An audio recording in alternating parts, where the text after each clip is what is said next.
আসসালামু আলাইকুম এভরিওয়ান। চলে আসলাম তোমাদের মাঝে নিউ অ্যানাদার ব্লগ ভিডিও নিয়ে। আজকের আয়োজন গরুর গোশত দিয়ে তেহারি রান্না। বিরিয়ানি মানেই ভালোবাসা, আর সেই বিরিয়ানি যদি হয় বন্ধুদের সাথে মিলে রান্না করা, তাহলে তো কোনো কথাই নেই। আমরা সব বন্ধুরা মিলে ঠিক করলাম বাইরে না খেয়ে নিজেরাই বিরিয়ানি রাঁধবো।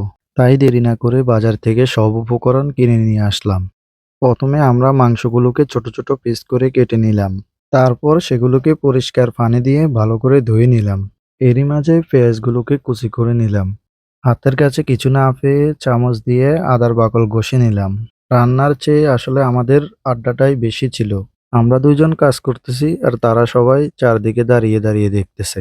ভিডিও ম্যান নিজেই নিজেকে তুলে ধরলো আপনাদের মাঝে। তেজপাতা, দারচিনি, মরিচের গুঁড়ো।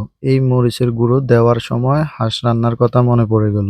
যে পরিমাণ ঝাল হয়েছে সেই ভিডিও যারা দেখেছেন তারাই একমাত্র বলতে পারবেন। আর কারো দেখার বাকি থাকলে দেখে আসতে পারেন। তারপরে আমরা তেল দিয়ে দিলাম। তারপরে দিলাম পেঁয়াজ কুচি, রসুন বাটা, জিরা ও গোলমরিচ বাটা মিশিয়ে নিলাম। সর্বশেষ লবণ দিয়ে সর্ব উপকরণ একসাথে ভালো করে মিক্স করে নিলাম। এখন আমাদের কাজ হচ্ছে এগুলোকে চুলার মধ্যে বসিয়ে দিয়ে রান্না করা। চলছে আমাদের রান্নার প্রসেসিং। মাংস রান্না শেষ করে এরপর বসিয়ে দিলাম চাউলের পাতিল। বাদাম পেস্ট, পেঁয়াজ কুচি দিয়ে কিছুক্ষণ নাড়াচাড়া করে চাউল দিয়ে দিলাম।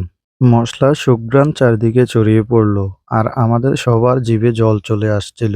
আমরা একদম ঘরোয়া স্টাইলে খাঁটি ঘি আর চিনি গুঁড়া চাউল দিয়ে এই বিরিয়ানিটা তৈরি করেছি। দমে দেওয়ার পরে যে ঘ্রাণটা বেরিয়েছে সেটা আপনাদের বলে বোঝাতে পারবো না।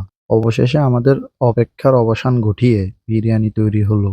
সবাই প্লেট নিয়ে বসে গেলাম। মাংসটা যেমন নরম হয়েছে, চালটাও হয়েছে একদম ঝরঝরে।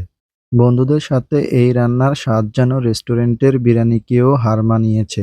সত্যি বলতে খাবারের স্বাদ দ্বিগুণ হয়ে যায় যখন প্রিয় বন্ধুগুলো পাশে থাকে।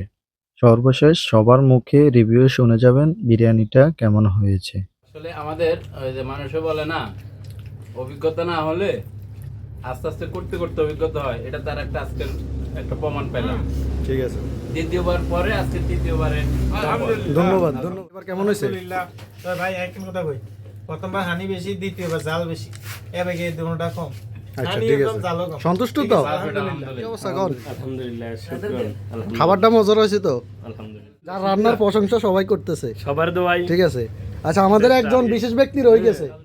প্লেট শেষ করিয়ে লাইছি, যদি আরো সাইডটা দেন তাহলে আরো ভালো লাগবে। আলহামদুলিল্লাহ। ভিডিওটি দেখার জন্য সবাইকে ধন্যবাদ জানাচ্ছি।